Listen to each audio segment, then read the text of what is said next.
Кат және Аттилан. Марс Films, M6 Films және киноложи ұсынады.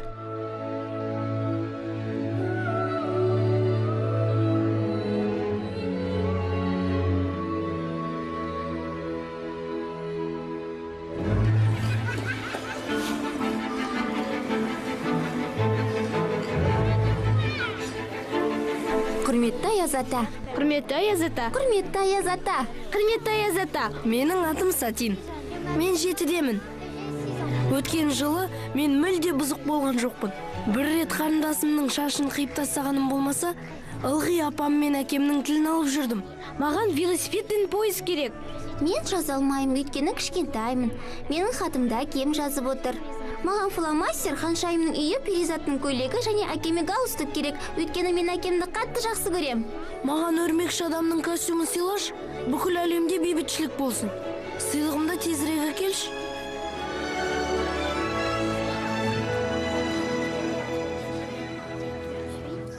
Құрметті Аяз ата. Менің атым Антуан. Мен 6-дамын. Өткенде Ига екеуміз төбелесіп қалдық. Оған сенің бар екеніңді айтқанмын, ал ол сені жоқ деді. Негізі мен тентек болған жоқпын. Сабағымды жақсы оқыдым. Апамның айтқанын екі етпей, демікпем асқынып кетпес үшін дәрі ішіп жүрдім. Осы жылы сыйлыққа қарақшының костюмын, дүрбі, гараж, сурет дәптер мен скайландыр алғым келеді. Төсегіңе бара ғой. Балам, мен естідің бе? Егер ұйықтамасаң, Аяз ата келмей қояды. Жүре ғой. Ал бәрінен бұрын, мен сенің сиқырлы шаныңа отырып көргім келеді. Мені отырғызшы, Аяз ата. Сені күтемін және жақсы көремін. Менің досым Аяз ата.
Кет.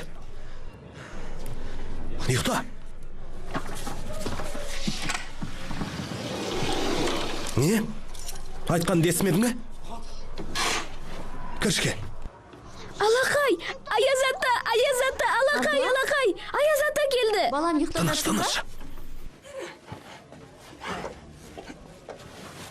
Мені көргеніңді айтпа, жарай ма? Тыныш. Антуан. Антуан. Ұйықта. Көзін жум.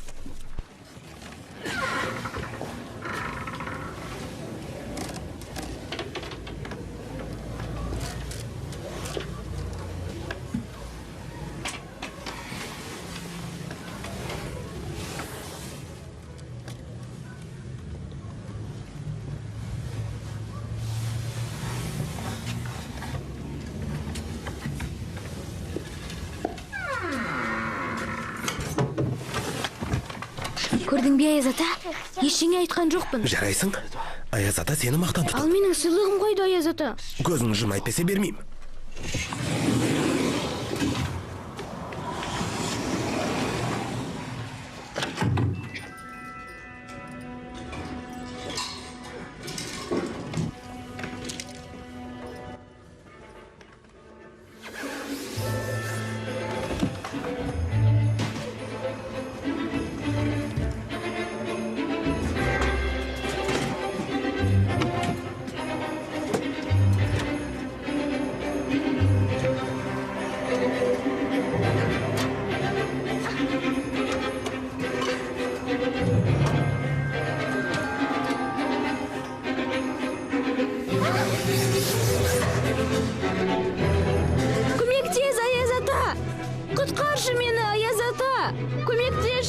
Аяз ата, қайдасың? Есің дұрыс па? Ұйықта деген жоқпын ба саған? Аузыңнан жаман иіс шығып тұр. Қозғалма. Осы жерде күт.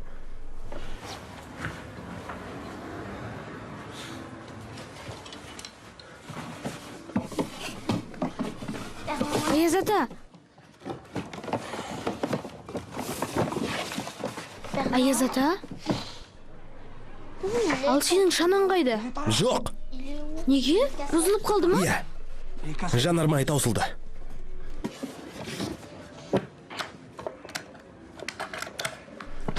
Ашылсаң енді.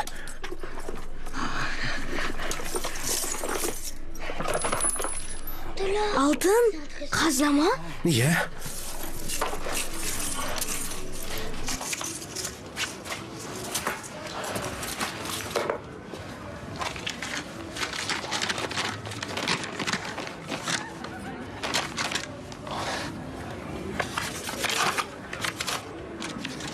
Мені жаздың ба?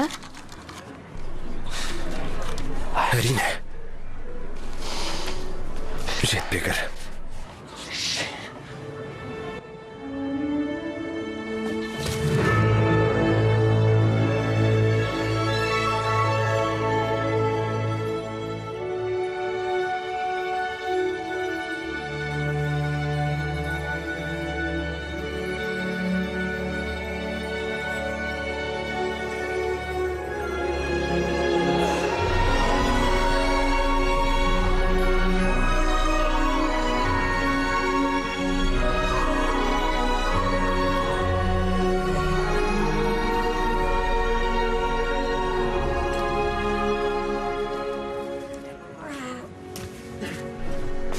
Бар.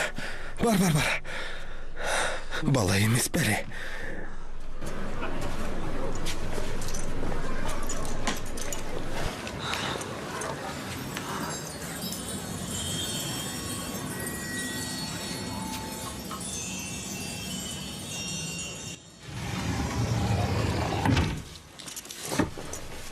Алтынды жанармайдың орнына пайдаланасың, солай ма? Иә, дұрыс айтасың. Мені көргеніңді айтпа. Құпия болсын, жарай ма?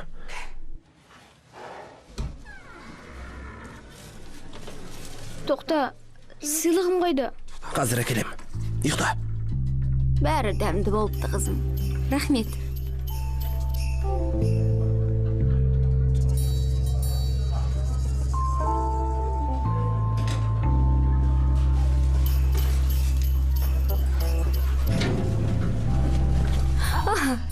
Жаңа жылыңызбен. Жаңа жыл құтты болсын, балалар. Жарық, Рождество құтты болсын. Бірге болсын, жақсы тойлаңдар.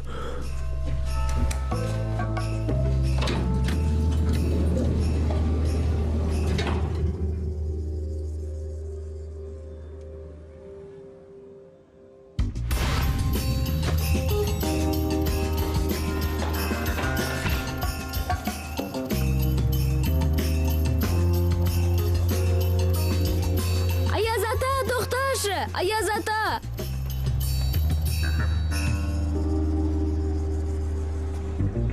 Аяз ата? Саған не керек? Мені шанаңа отырғызбайсың ба? Не? Саған шанаңа отырып көргім келеді деп жаздым емес пе? Жарайды. Мыңға дейін сана, сені эльфтерге балып кетеді. Мыңға дейін санай білмеймін. Жүзге дейін санай алам. Ендеше 100-ге дейін сана. 1, 2, 3, 4, 5, 6, 7, 8, 9. Аяз ата! Аяз ата! Аяз ата, мен сенімен бірге барғым келеді. Қарғыс атқыр. Өтінемін, Жіберші мені. кетпейші. Жоғал. Сенімен бірге барайыншы. Жабысқақ неме? Алақай, мен Аяз атаның шанасына отырамын. Жарайды, отырсаң отыр. Аяз ата! Аяз ата! Аяз ата! Аяз ата! Аяз ата! Тоқташы!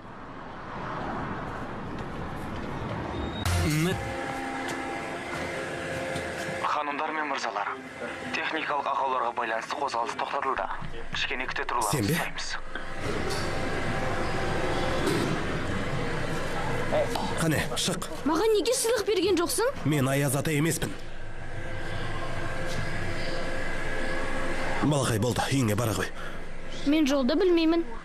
Менің шаруам жоқ. Не? Саған да сыйлық керек пе?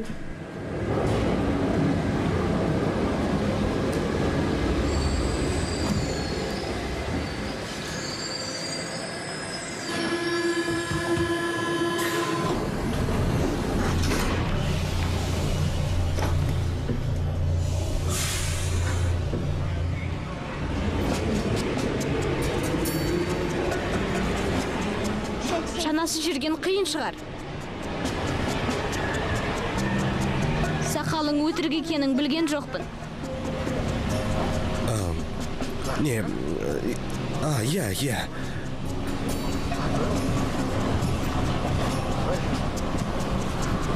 Тыңда, мен қобалжысам, шашым түседі. Сақалым солай түсіп қалған. Ал Аяз атаға сақалсыз жүрген жараспайды, солай емес пе?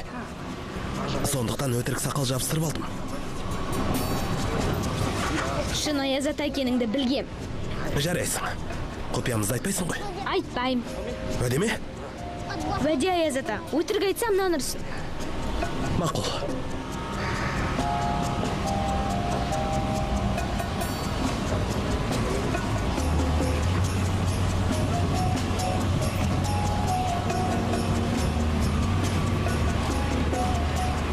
Саған алтынды табуға көмектессем, шананы отырғызасың ба? Иә. Мына тиындарды әкем шетелден әкеп берді. Қара, Сөмкеңе сал. Үндістаннан, Қытайдан, Қой. Жапониядан. Мені шанаңа отырғызсан, бұларды саған берем. Жүр, уақытымыз жоқ. Менің қазынам. Жүр дейм. Қазынамды жинап алайын. Сені ме? Қайырлы кеш. Полиция, құжаттарыңызды көрсетіңіз. Қайырлы кеш. Мүлде ұқсамайсыз. Мына жерде сақалыңыз жоқ. Иә, кешіріңіз. Өтірік костюмді неге кидіңіз? Ол өтірік емес. Тынаш. Қолыңызды көтеріңіз. Ұлыңыз ба? Иә. Ол менің әкем емес, ол Аяз ата.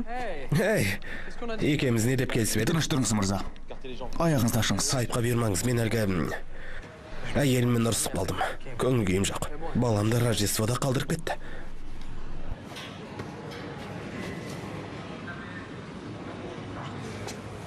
Мынау не? Білезігім таңғы 8-ге дейін жіберді. Станцияда отырам, сенбесеңіз тексеріңіз. Алаң болма, міндетті түрде тексереміз.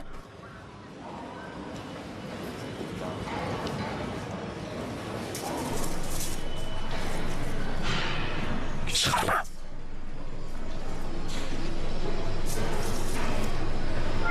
Кер сал. Шығарма деймін саған.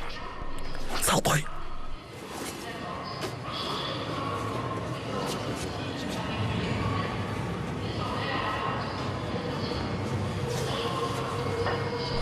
Балақай, мына жігіт кім? Ол менің әкем. Әкең бе? Ал әкеңнің аты кім? Мырза, қойсаңызшы. Айтты ғой. Әкеңнің аты кім?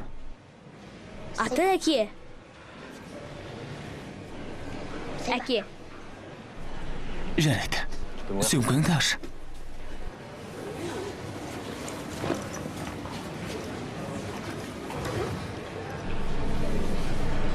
Мынаны түсіріп алдың. Рахмет. Құжатың тұста, бәрі жақсы. Бара беріңдер. Рахмет. Жаңа жылдарыңмен. Ей, бұзықтық жасама. Құп болады. Жақсы.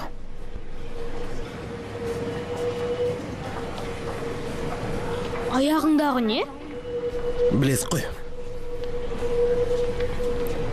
Ал енді тезірек жүр.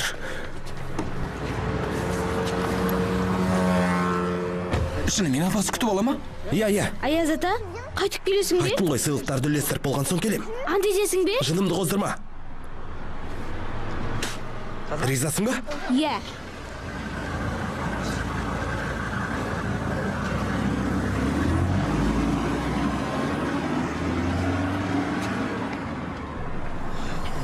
Алтын. Менің алтындарым. Ей! Тоқта!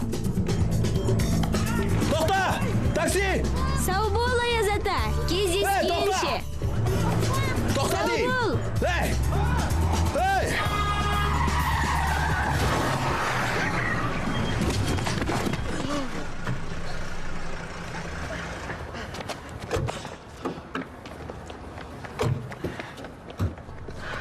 Аяз ата?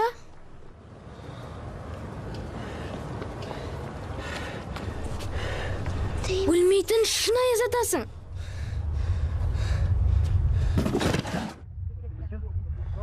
Мырза, халіңіз қалай, мырза? Өтірік істеп жатсың ба? Мырза, бәрі жақсы ма? Абайлаңыз. мырза, қозғалмаңыз.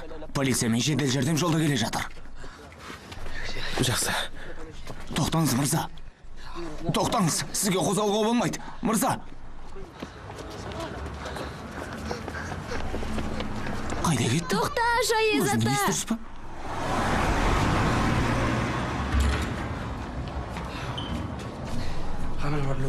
Су әкеп берші.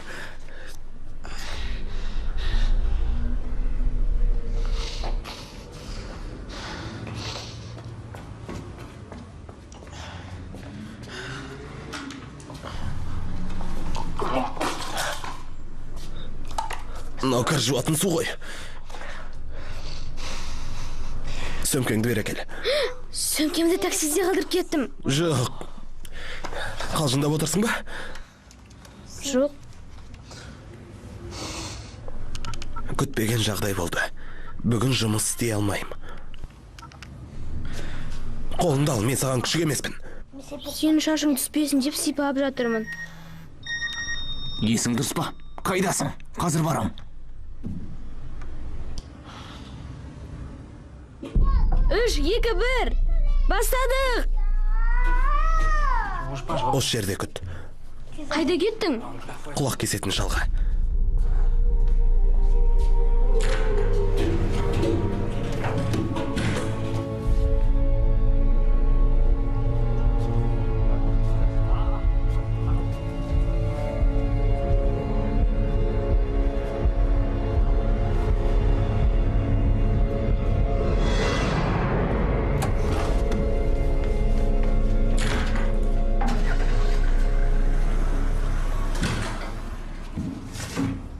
Кетіп қалды ма? Иә.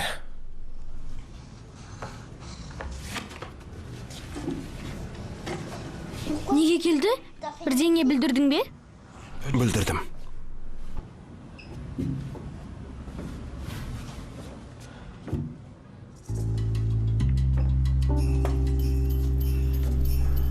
Айта қойшы, бағана терезеге өрмелеген кезде басың айналған жоқ па? Сонда қалай?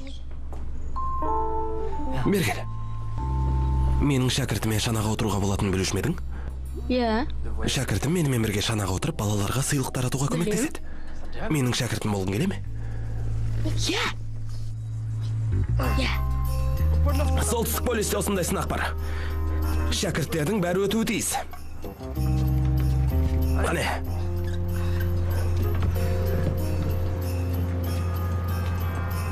Енді не істейін, Аяз ата? Жерге түс. Түсе алмаймын, қорқамын. Жарайды онда. Өзі балың өзіңе. Басқа шәкірт іздейін, қош бол. Тоқта! Жарайды, Аяз ата. Қазір түсем.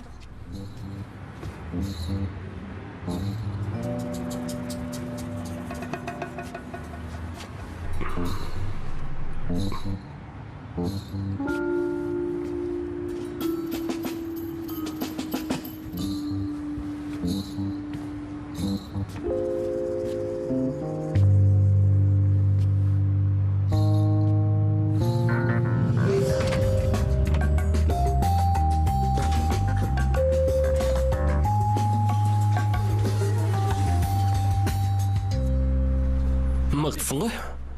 Иә. Атың кім? Антуан. Ал сеніңше? Рождество әкей.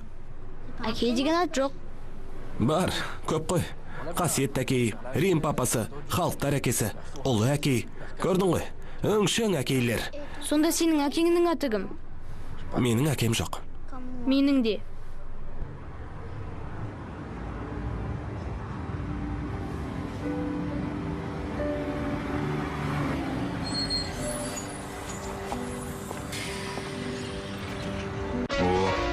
Шымкент, душечка моя. Зебритоның хикаясын білесің бе? Зебрито Зебро әке мен Зебро апаның ұлы. Бір күні Зебрито әкесінен саваннада серуендеуге сұранды. Әкесі рұқсат етті. Бірақ адасып кетпе. Жайын ауыз қолтырауынан абай бол деп ескертті. Тыңдап отырсың ба? Бірақ Зебрито адасып кетті. Оны қолтырауын ұстап алды. Жүр. Қайда барамыз? Рождество әкейдің ауылына. Алақай.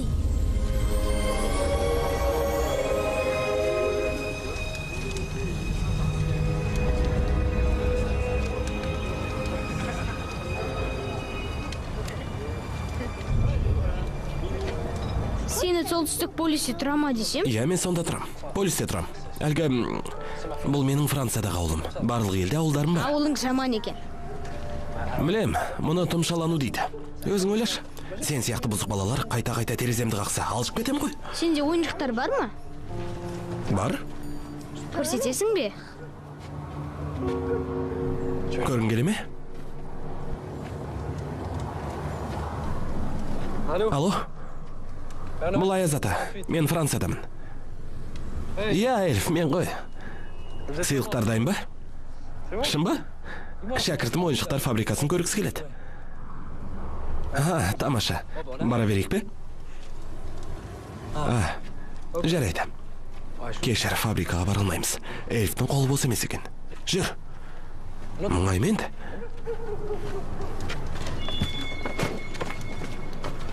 Ей, Аяз ата, жолың болмаған сияқты ғой. Қорқма. Бұл ұсқынсыз Эльф. Қалайсың? Бұл кім? Болма, тролль ғой. Кір. Осы жерде күт.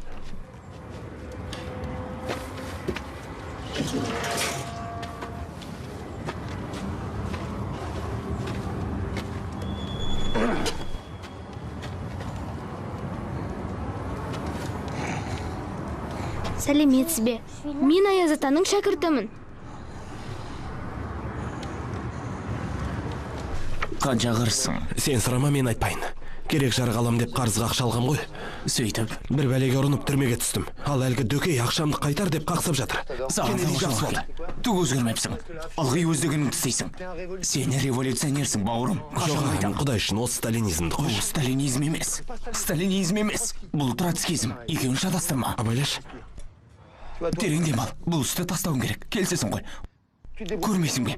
Тағы да сау басыңа сақина тілеп алдың. Болды.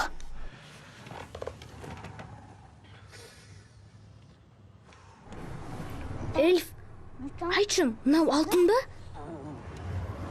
Эльф! Алтын ба деймін? атаңа нәлет, абайласаңшы. Дөкейіңе сөйлесіп көрейін бе? Жоқ, керек емес. Біле білсең, мен Неллиде делдал болып жұмыс Сәле істедім. болма. Мекен жайларды сатып алып қойдым. Иығың шығын ба? Ақырын. Қайтып жұмыс істейсің? Менде балақай бар. Балақай ма? Уайымдама, өзі күшті өрмелейді. Ештеңеден қорқпайды. Достым, ол қаршадай бала емес пе? Есің дұрыс па өзі? Баланы қасың алып жынды екенсің. Ауыртып жатсың. Тиіспеш. Қорықпа. Ақырын жылып алам. Ауыртпаймын. Мынау не? Бэбифон. Мен саған Кем емес, ала бер. Бір кәдеңі жарап. Емеспін. Мынауың телефонның кем емес, ала бер. Бір кәдеңі жарап алар. не болып қалды? Мен алтын таптым.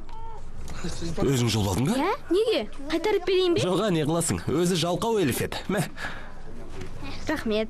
Ками, Кәне, көріп жіберейін. Көріскенше. сен жарадың. Енді сәл тезірек жүрейік, жарай ма? Кеттік. Енді сәл тезірек жүрейік, жарай ма? Кеттік.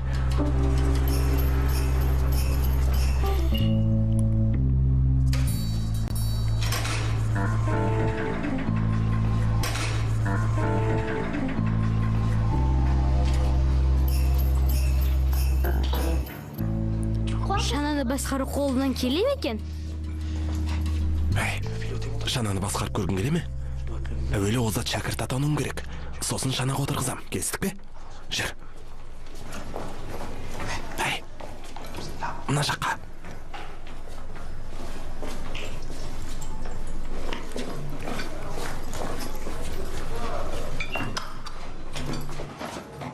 Жарықты қоспаймыз, есіңде болсын.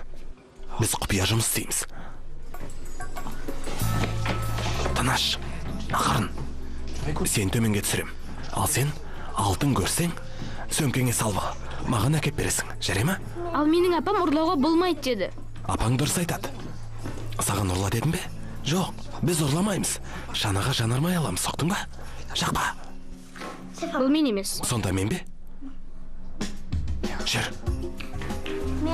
Алдында ешкім ұрламайтын болса, адамдар оны неге Не түк ғой қояды? әлгі?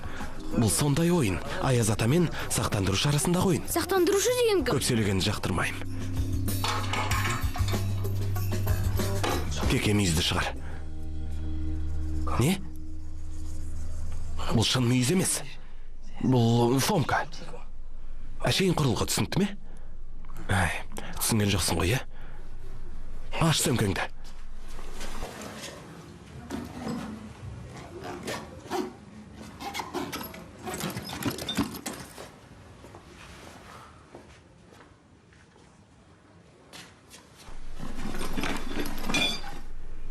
Теке мүйіз. Ұқтың ба?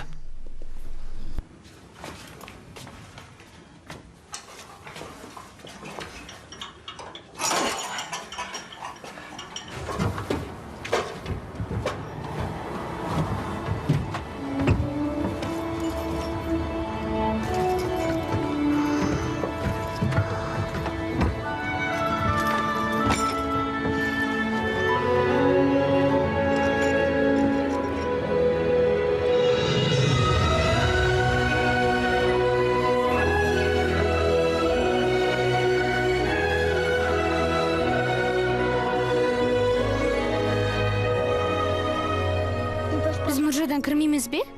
Мұржадан кіруді қойдым. Шын ба? Иә.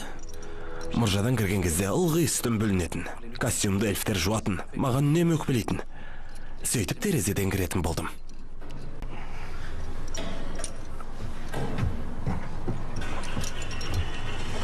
Алтын таппасаң қорқпа. Әдетте оны бір жерге тығады. Қандай жер екенін білем. Құлап кетсем ауырам екен? Жоға, мен барда құламайсың. Шын ба? Ей, мен Аяз ата емеспін бе? Ей, тоқта, тоқта!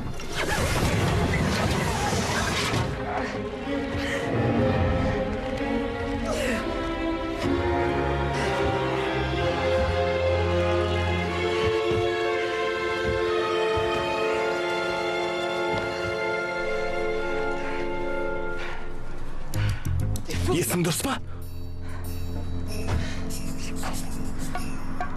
Ол емес, басқа терезе, ақмақ. Шамыңды өшір. Неге мені қате терезеге түсіресің, Аяз ата? Не сандалып тұрсың? Сен өзің секіріп кеттің. Көмектесші. Өз мақсат салсам, сені ертіп мен бар, ақмақ. Айғайлама маған. Айғайлап жатқан жоқпын. Сәлеметсіздер ме? Мен Аяз атаға алтын іздеп жүрмін. Маған көрші терезеге кіруге көмектесе аласыздар ма? Не істеп жатыр? Кіммен сөйлесіп тұрсың? Біреу бар ма? Жаңа жылдарыңызбен. Сау болыңыздар. Ашулысың ба? Ашулымын. Өйткені сен ақмақ шәкіртсің. Мен де ашулымын. Сені енді жақсы көрмеймін. Сен жамансың. Мен де сені жақсы көрмеймін. Бүкіл жоспарымызды Маған құрттың. бәрібір. Бәрібір ме? Сенің кесіріңнен балалар сыйлықсыз қалатын болды. Енді не істейсің? Өтірік айтасың. Өтірік емес. Айтпақшы, енді сен шанаға отырғызбаймын. Армандама.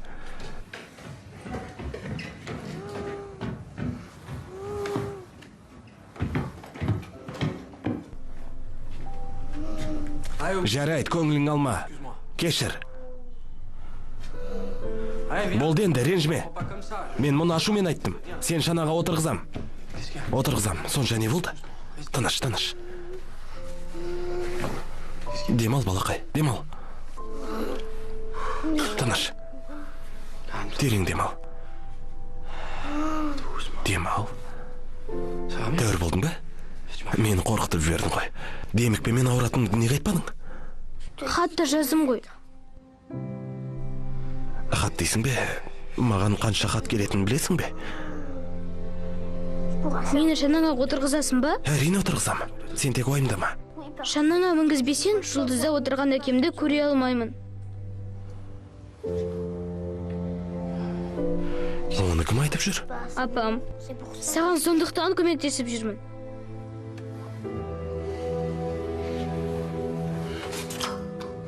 Неге өшірдің?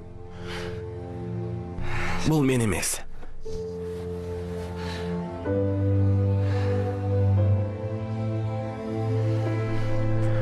Жүр жұмыс істейік. Открой окно. Ақырын. Дұрыс. Асықпа. Абайлап алып шық. Абайла. Қап. Ештеңе етпейді, жарайды. Тұра ғой. Әйнек сынса, құрмағырдың даусы қатты шығады. Сен ылғи жаман сөздер айтасың. Жоқ, бұл жаман сөз емес. Жаман сөз? Жоқ. Иә. Жоқ. Маған қарсы сөйлесең, тіліңді жол балам. Осы сенің денің сау ма? Сенімен жасты балалар бұзықтық жасайды. Апасының тілін алмайды. Жаман сөздер айтады. Қане, сен де айт. Қане. Флейта. Бұл жаман сөз емес. Бұл музыкалық аспап. Тағы да. Шіріген алма. Ал бұл жеміс. Тезек. Жаман емес. Бірақ сонда да жарамайды. Тағы. Сенен сасыған жұмыртқаның есі шығып тұр. Бәрекелді. Жалғастыр. Өйткені сенің апан албасты. Ай. Апама тіл тигізбе. Қарай көр өзін. Бұл сөзді кімнен үйрендің?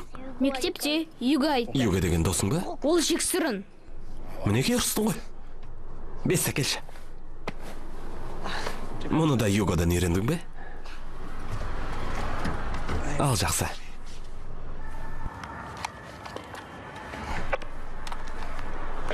Бір екі. Есіп тұрсың ба? Иә. Қазір ше? Есіп тұрсың ба? Иә. Тамаша.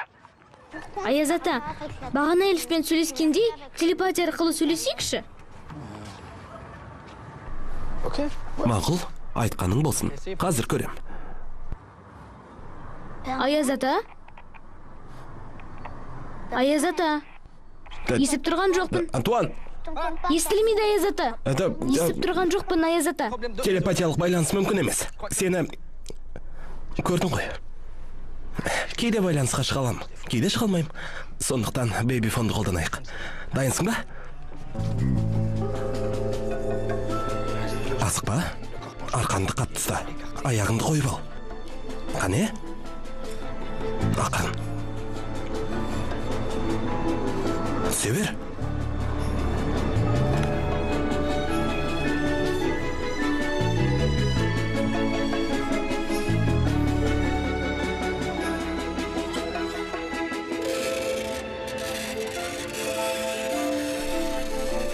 Әйнек табайла, балақай. Қорықпа, еш жерімді кескен жоқпын. Жақсы. Мұқият тыңда. Кейбір пәтерлерде қауіпсіздік жүйесі болады. Егер бірдеңе... Қорықпа, қазір қояды. Алло? Бәрі жақсы ма? Антуан? Ес тұрсың ба? Антуан? Көрдің ғой, бәрі оңай. Дауысы қатты екен. Жоға, қатты емес. Дабыл екінші рет қосылғанша 5 минуттың бар. Қайдасың? Антуан? Мен бе үйдемін? Білем. Не көріп тұрсың деймін? Ас үйді. Жақсы.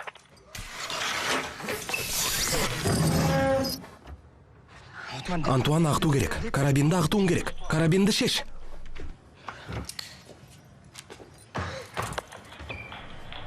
Мәссаған! Не істедің? Бірдеңе таптың ба? Печенье! Не? Құтыдағы құлпынай! Оларды не қыласың? Алтын ізде, Антуан! Апельсин қосылған шоколад, кептірілген өріктер! Бізге кофе, қант және ұн керек. Ішінде алтын болуы мүмкін. Дұрыстап қара.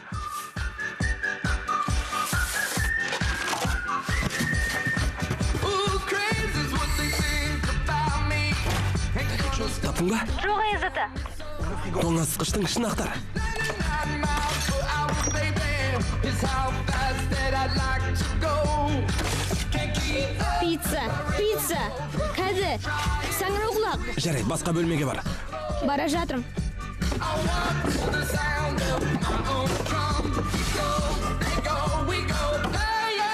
Жатын бөлмесіне бар. Жүгір, тез.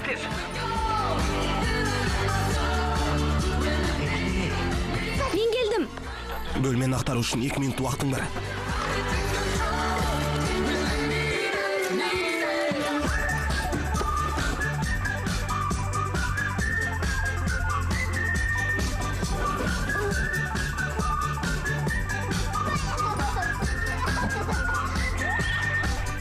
Антуан, не істеп жатсың? Мен аруақпын. Бірдеңе таптың ба? Ештеңе тапқан жоқпын. Ошақ бар ма, көрші? Бізеп тастаған. Ваннашы. Кірдім. Унитазды көрдің бе? Көрдім. Бөшкенің қақпағын аш. Аяз ата, бұнда бір пакет жатыр. Бәрекелді. Ал шық. Алтын. Жақсы, ал енді кері қайт. Тездет, балақай.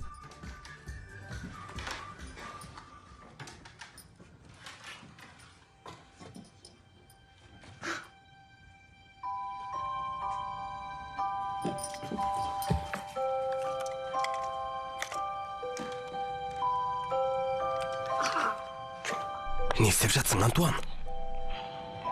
Антуан? Бірдеңе таптың ба? Жоқ. Ештеңе тапқан жоқпын. Тездетсеңші, 1 минут ғана қалды.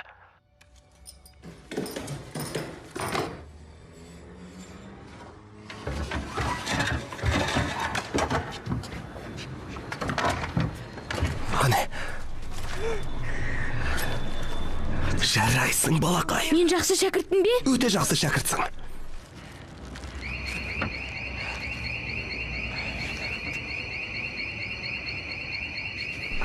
Кетейік. Тез.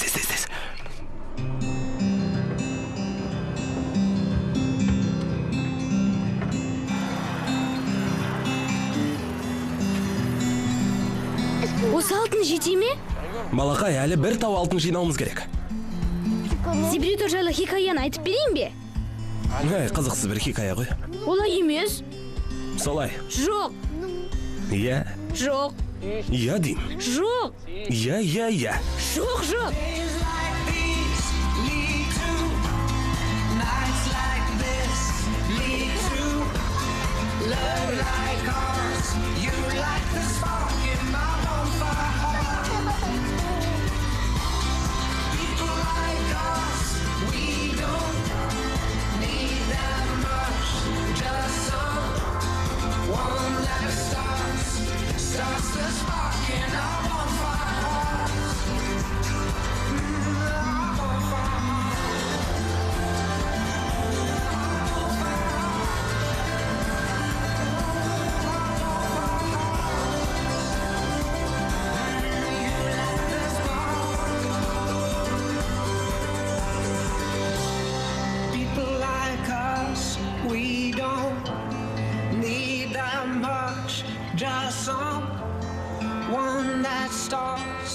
Starts the spark in our bonfire hearts.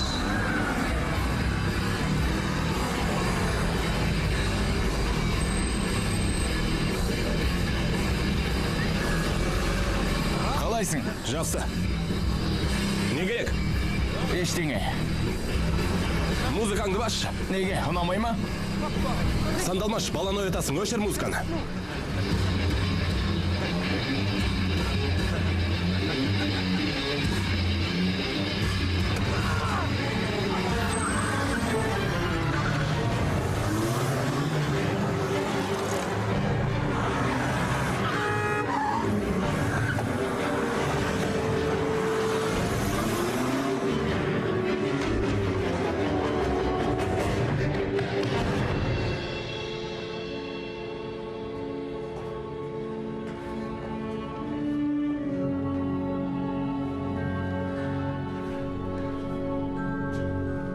Бұл кім?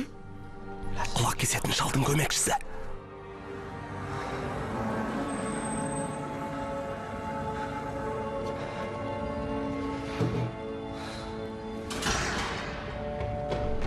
Не қылып тұрсың? Кеттік. Жақсы, жүр.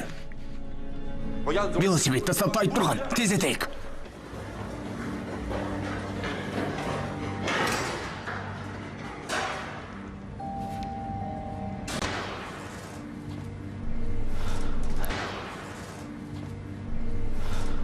Шыға бер.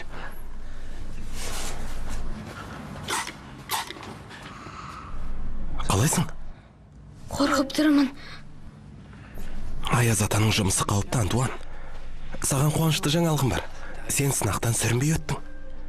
Кто там? Это я. Жесу әкейі, сиқырлы шана иесі, мыңдаған ойыншықтардың әміршісі маған берілген өкілеттікті пайдалана отырып, мына қасиетті шаршы атымен сені Аяз атаның шәкірттері қатарына қабылдаймын. Құттықтаймын. Енді менің шәкіртімсің. Костюмің үстіңе құйып қойғандай екен. Неге бұртиясың? Мұнандай костюмді екінің бірі кие бермейді. Мен сенің шәкіртің болуға лайық емеспін, Аяз ата. Не? Неге? Сен суперсің. Не болды? Құлақ кесетін шал сені менің кесірінен аңдып жүр. Мынаны ұрлап алдым. Адамдардан алтын емес, басқа нәрсе алсаң, ұрлық болып есептеледі. Жоға, бұл ұрлық емес. Уайымдама, сен ештеңе ұрлаған жоқсың. Онда не? Бұл ұрлық емес. Аяз ата ұрлық емес десе, демек ұрлық емес. Жүр. Сен шынымен Аяз атасың ба? Маған айттырсың ба? Аяз ата мен кім дейсің сонда? Жүр, уақытымыз аз. Ендеше шанаңды көрсет. Кешір, бұл мүмкін емес. Шанаңды көргім келеді. Алло? Жігіттерден қашып кеткенсің бе? Тоқтай тұр. Мен сені... Антуан! Саған айтып тұрмын. Антуан! Мен үйге кеттім. Саған сосын хабарласам. Сосын. Сүмілік. Антуан, тоқта. Мақұл. Шанамды көрсетем.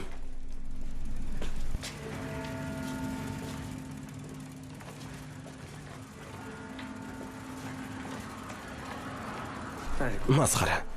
Аяз атаның шәкірті боп салып жатыр.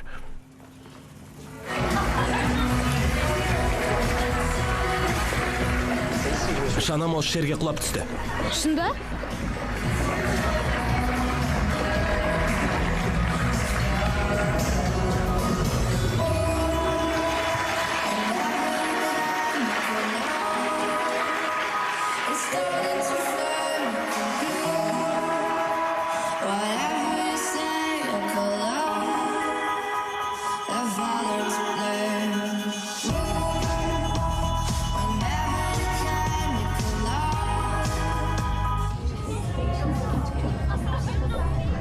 Әне, менің тыңшым келе жатыр. Сәлем, Аяз ата. Мари, Мен асығыспын. тоқтай тұрш, сені супер шәкіртімен таныстырайын. Антуан. Сәлем, Антуан. Мен Маримын. Сенің апаңда Мари емес пе? Жоға, олай емес. Ол Исаның апасы.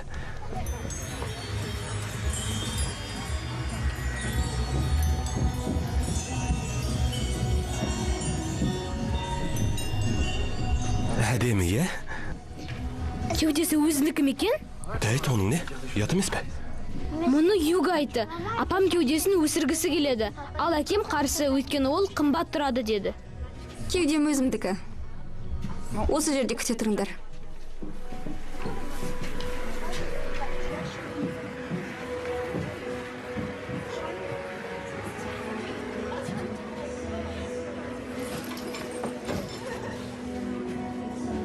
Бұл жерде күт. Қазір келем.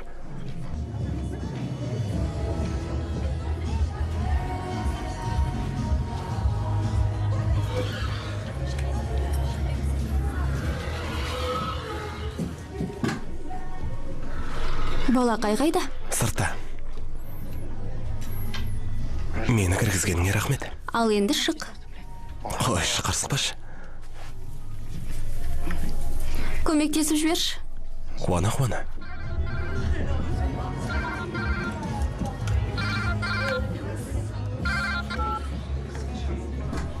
Алло?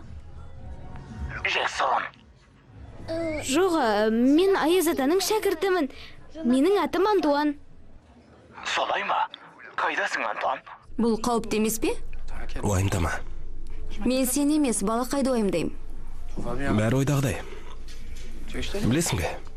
Менен жақсы әке шығатын сияқты. Шын айтам. Мен көп замай босатады. Бәрін қайтадан бастайықшы. Сен сағындым. Армандама, жаным. Балақайды үйіне апар, ендігәрі келме. Айтпақшы, Шана қайда? Жоғарыда, ендігі қирап біткен шығар. Жаңа жылда көріскенше деген келеді, көрсеміз бе? Көрсіміз талай. Мари сенің сүйікті қызың ба? Олай деуге келмес. Бірақ сен оны жақсы көресің ғой. Махаббат сенің етең боқмұрын. Аяз ата қосу Мари, Аяз ата қосу Мари. Бе, қылжақ бас.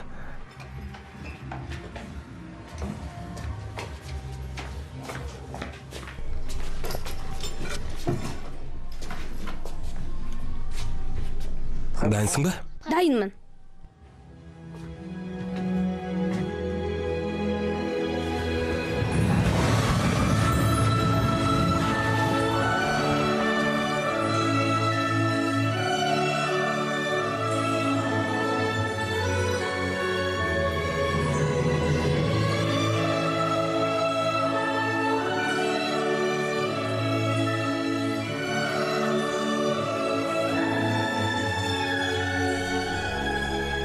Әдемісің ай. Әдем болғанда қандай? Не? Болды ма? Ризасың ба? Болды, кеттік. Шипат арқылы әкеммен сөйлесейікші. Жоқ, Антуан, уақытымыз жоқ. Кетуіміз керек. Өтінем. Жоқ, қойшы. Одан да басқа біреуге хабарласайықшы. Леди Гаганы білесің ғой? Жоқ, әкеме хабарласайық.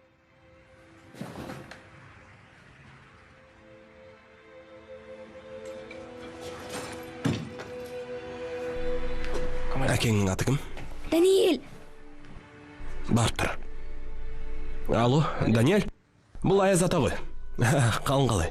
Иә, Антуан екеуміз Шанада отырмыз. Иә, қал жақсы. Шамамен 1 сағаттық. Әкеші, мен сені сағындым. Апам да сені сағынды. Сені күндіз түсімде көрем. Әкеңнің қолы бос емес екен. Әке, мен сөйлеші. Қой. Байланыс үзіліп қалды. Әке. Байланыс жоқ деймін. Әке. Байланыс жоқ. Саған бірдеңе айтуым керек. Ол сен естімейді, Антуан. Байланыс жоқ. Жүр, Аяз ата, алтын іздейік. Тездесеңші, Аяз ата.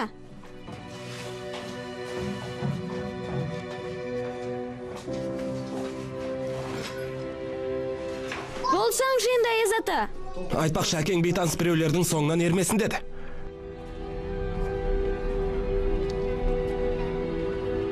Далада қар борайды, ақ мамыққа орайды, мұз болады қатады, Антуан. жұп жылтыр боп жатады. Антуан. Далада? Не? Саған бірден айтуым керек. Кешірім сұрайым. Шын мәнде мен. Аяз ата! Аяз ата! Қорқпа, балақай. Шәкіртің мылжың екен. Не білдірдің? Ештеңе. Балақайға тиісуі мүмкін еді. Мен ол болмаса жұмыс істей алмаймын. Қалтаңдағын шығар. Балақайдың сөмкесінде.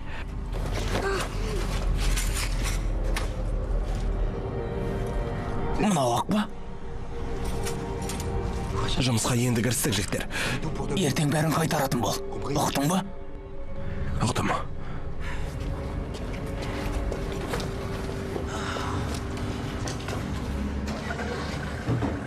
Алтынды неге бересің? Құлақ кесетін шал менің ата жауым, балақай. Бүгін ол жеңгеммен. Ертең біз жеңеміз, маған сен. Қорқпа, Шананы қайтсек теске қосамыз. Саған уәде берем. Жүре ғой.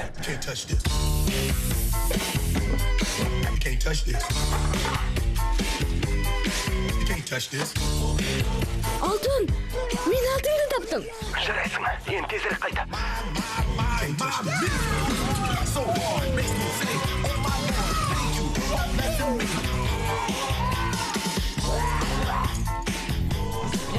Сен дұрыс істедің, бірақ мынау тым үлкен. Шананың багіне сыймайды. Саған. Мынау ше? Бұл жарайды. Кішкентай алтынмен апталған. Қолға не мойынға тағуға болады. Жарайсың.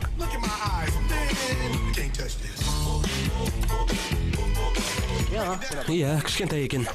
Алтын сияқты жылтырап тұр. Бірақ бұл алтын емес. Бұл жай ғана түйме.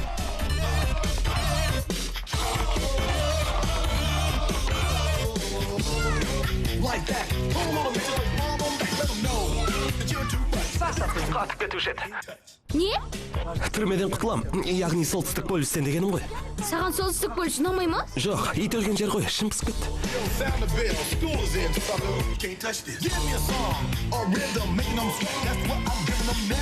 Тағы бір қайталаймыз. Алтын болмаса, Қолынан түскенді алам. алтынды арнайы жерге тығады. Бұл жерді Біз білеміз. дұрыс.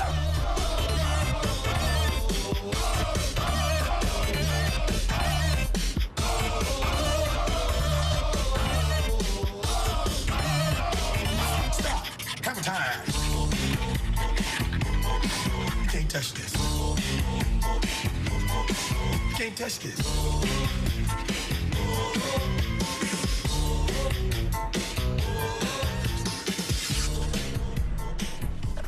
Қара, жылан ініне қайта оралу үшін ағашты бұлай орап алады. Не бұлай? Мына түйін қалай аталады? Қазықбау. Жоқ, қазықбауды осының алдында көрсеттім. Мынау 8 түйін. Түйін байлауды қайдан үйрендің, Аяз ата? Бала кезімде тауға өрмелі үйірмесіне барғам. Үйірме деген не? Ол ма Аяз аталардың мектебі ғой. Аяз аталардың мектебіне түсу үшін не істеу керек? Жетім болу керек.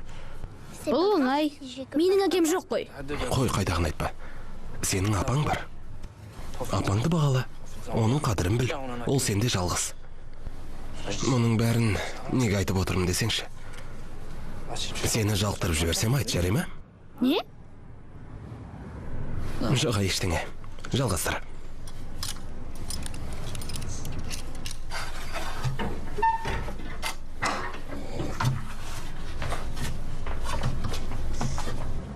Алға, балақай, тез ет. Менің ішім ауырып тұр. Не? Ішім ауырып тұр деймін. Жоқ, қазір болмайды. Апам ішің ауырса дәретханаға бар дейді. Сенің апаң оттай береді. Антуан? Тоқта, дәретханаға бармай тұр. Жоқ, балақай, кішкене шыдауың керек. Жарайды, тездет, қаттырақ күшен. Ішім ауырғанын ойламауым керек. Әйтпесе шықпай қалады. Маған ән шырқап берші. Қалжыңдап отырсың ба? Енді дәретханада отыр екенсің деп ән шырқауым қалып еді. Олай болса, саған Зебритоның хикаясын айтып берейін. Мақұл, айтшы. Тыңда, Зебрито Зебра әке мен Зебра апаның баласы. Бір күні Зебрито әкесінен саваннада серуендеуге сұранады. Әкесі бұлай дейді: бара ғой Зебрито, тек алысқа ұзама. Әйтпесе сені жайнамыз қолтырауын ұстап алады. Абай бол деп ескертеді. Зебрито әкесінің тілін алмай алысқа ұзап кетеді. Оны қолтырауын ұстап алып, ах дейді.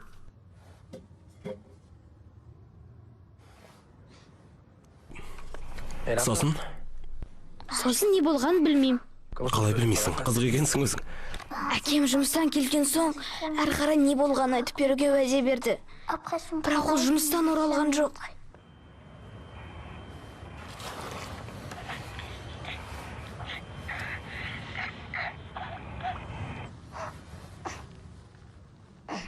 Алақай, шықты. Бәрекелді. Ал енді тездет. Тапсырманы бітіруің керек. Қане? Шам жанды, Аяз ата. Не? Дәлізде шам жанды. Антуан, мені мұқият тыңда. Бұл өте маңызды. Ешкімнің көзіне түспей оқтың ба? Окей деш? Окей. Енді маңдай шамыңды өшірде, тезірек балконға шық.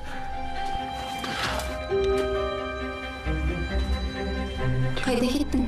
Бір шу естігендей болдым. Көріп жіберейінші.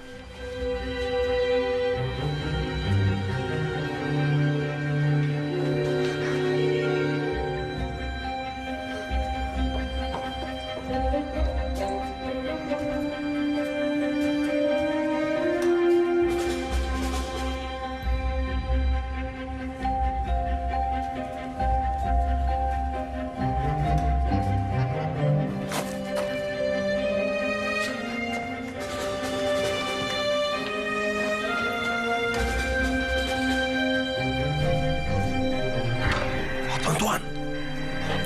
Қарсы атқа. Антуан, қайдасың? Тығылып отырым, ағатай әрі бері жүгіріп жүр. Оңбаған. Төменге түсіп бара жатыр. Ас үйге қаш, тез. Сен кімсің? Қорықпаңдар. Мен Аяз атаның шәкіртімін. Шанаға арнап алтын іздеп жүрмін. Аяз ата мені шатырда күтіп отыр. Не деп тұрсың, жап аузыңды, шық бол. Рахмет. Не істеп тұрсыңдар? Мына бала кім? Бұл эльф. Эльф пе? Солай ма? Ал мен Скруджбын. Бөлмелеріңе барыңдар, тез. Әке, жібер оны, ол мейірімді. Көреміз. Французша білесің бе? Не ұрладың? Ештеңе ұрлаған жоқпын. Мен әшейін шанаға алтын алғым келді. Не сандырақтап отырсың? Кіммен келдің? Аяз атамен. Бұл полиция, тыңдап тұрмын. Сәлеметсіз бе? Офицер мені, яғни үйімді тонап кетті. Аяз ата, мені құтқаршы, құтқар. Құтқара алмаймын. Құдай үшін құтқаршы. Көмектесші маған, өтінем. Келші. Келші, Аяз ата. Бара алмаймын. Құдай үшін құтқаршы. Құтқаршы мені. Аяз ата, келші бері. Аяз ата, келші. Көмектесші маған, Аяз ата. Біреумен сөйлесіп жатыр. Көмектесші. Қасында тағы біреу бар анық. Тезірек келіңіздер. Тездетіңіздер, күтем. Тездетіңіздер. Күтем. Мырза. Естіп тұрсыз ба, мырза?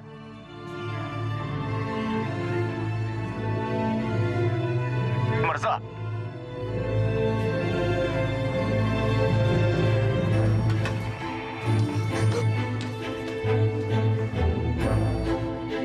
Жауап беріңіз, мырза.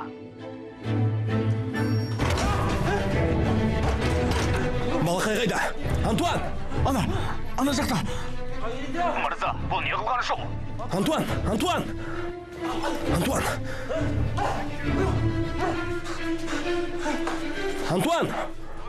Мырза, бұл не қылған шоу? Олар кетіп қалды. Антуан!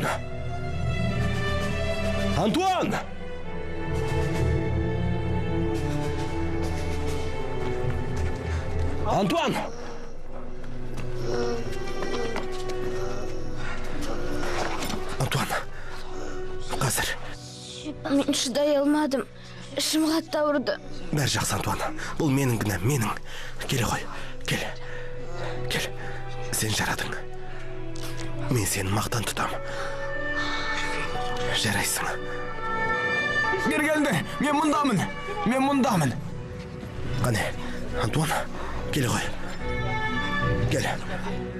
Былай қарай кетті. Атырақсы.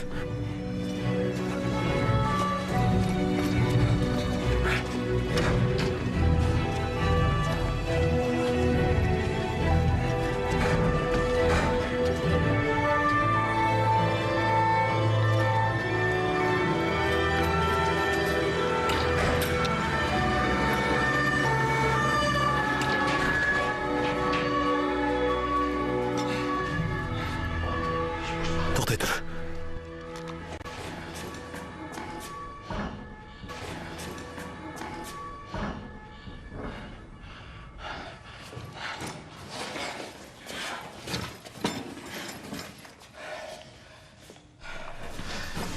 Сен өтірік, Аяз атасың. Иә. Енді шанаға қалай мінем?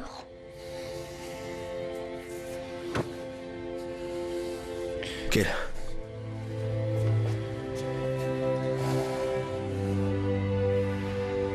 Антуан, сен үлкен жігіт болдың. Мен түсінуім керек. Былай ғой. Кейбір жерлерге тіпті шын Аяз атаның өзі де апара алмайды. Жұлдыздарға жету мүмкін емес. Түсінесің бе?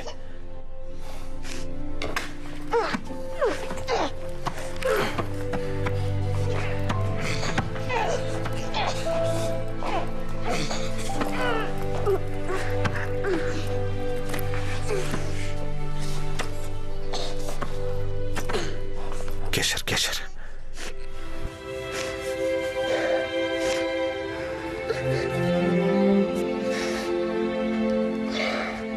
Кешірші мені.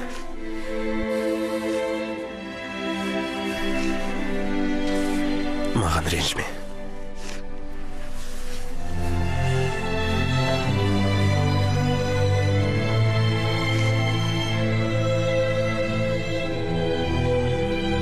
Сені үйіңе апарам.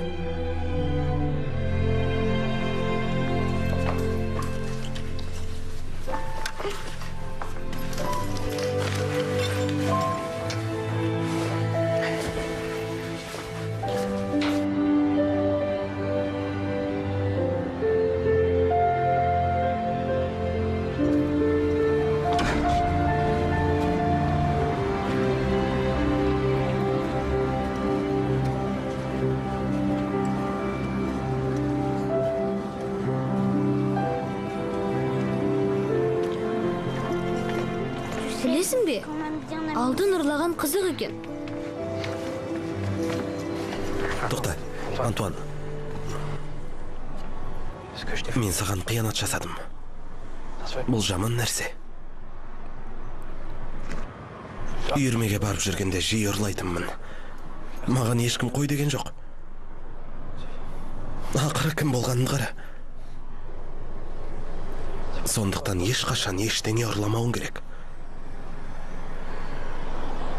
Уәде ме? Уәде. Сонда апамның айтқаны дұрыс па? Біреудің ойыншығын алуға болмайды деген. Оны қайтаруым керек. Жоқ. Керек емес. Мен бір барған жеріме екінші қайта оралмаймын. Бұл қауіпті, Антуан. Біз ұрламаймыз. Керісінше қайтарып береміз.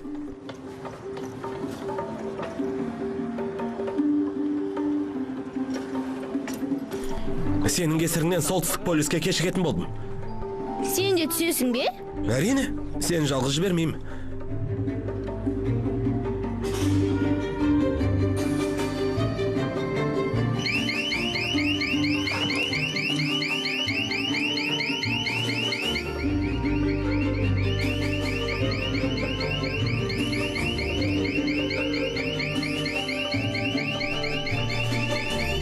Сені Рафаэль Авеню 12-де күтем.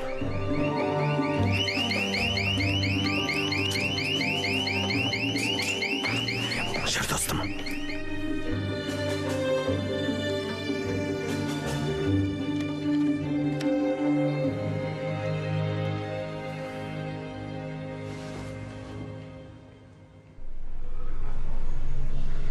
Жарайсың. Қайтардым. Кейін не істейміз? Әуелі үйдің кілтін табуымыз керек.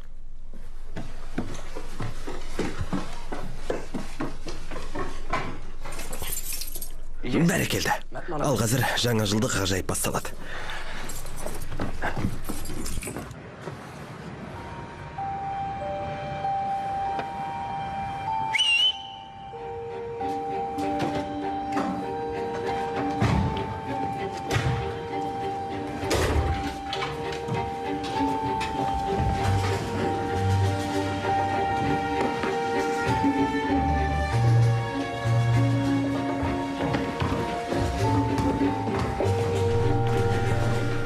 Сыйлықтарың шаршаның астында. Жүр көрсет. Жоқ, мен шатырға кеттім. Жектер, мен асығыспын. 8-ден кешіксем карцерге қамап қояды. Сосын өлсем де жібермейді.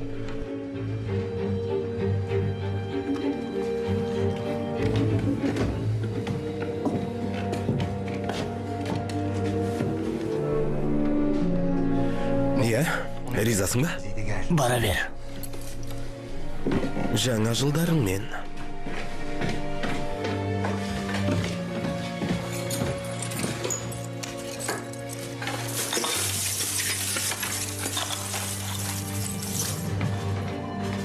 Кел.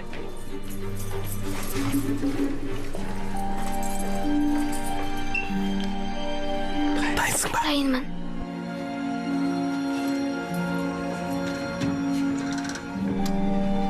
Сөмкемді алып келейін.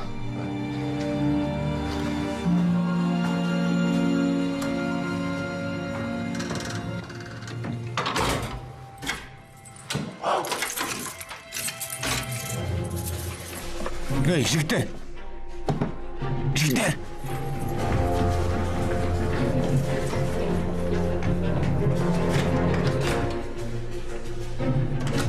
Есікті неге жабасың? Есің дұрыс па? Мен жапқан жоқпын. Кім жапты? Есікті дереу сындыр.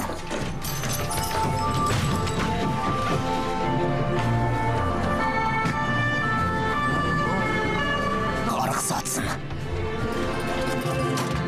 Әкел.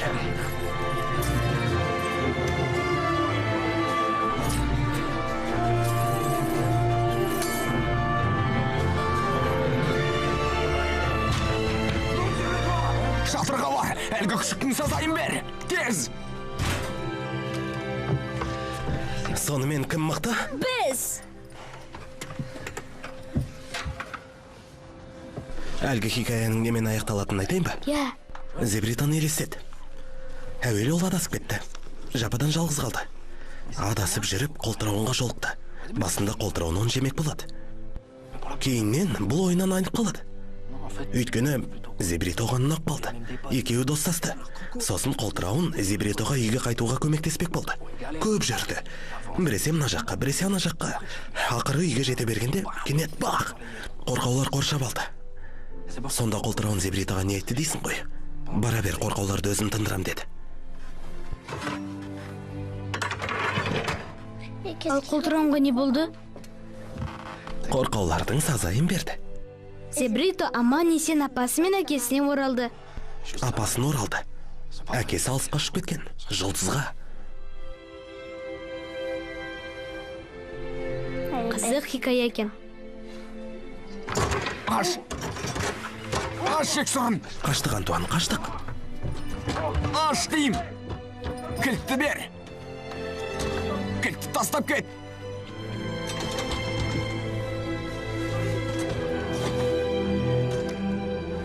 Мен сенімен қалғым келеді. Болмайды. Мен солтүстік полюске қайтам. Ал үйіңе өзіңде жете аласың. Мен саған сенем. Бара ғой.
Қайырлы таң, балам.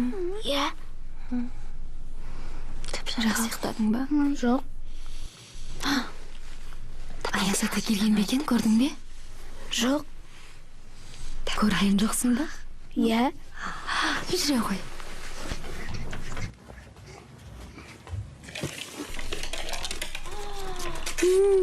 Мәссаға. Ұнай ма, балам? Я. Мына баудың әдемісін ай.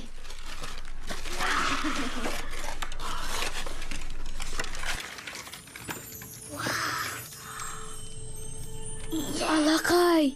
Күшті ме? Я. Аяз атаның көңілінен шыққан сияқтысың. Я.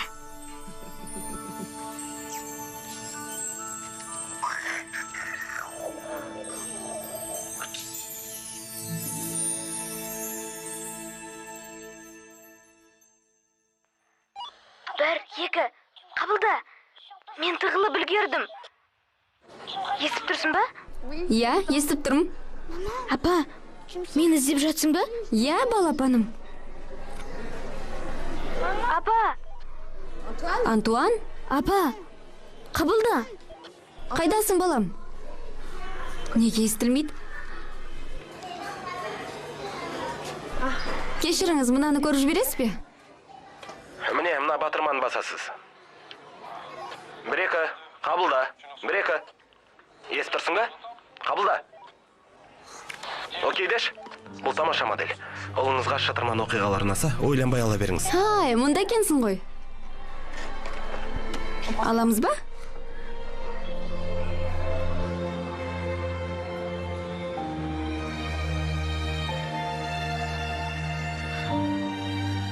Рацияны өзің алып жатсың ба? Жоқ, Югоға. Жүре ғой. Қазір орап берем. Рахмет.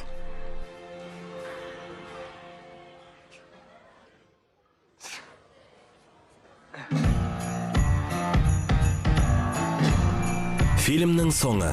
Фильмді қазақ тіліне аударған 7-ші арна. 2018 жыл.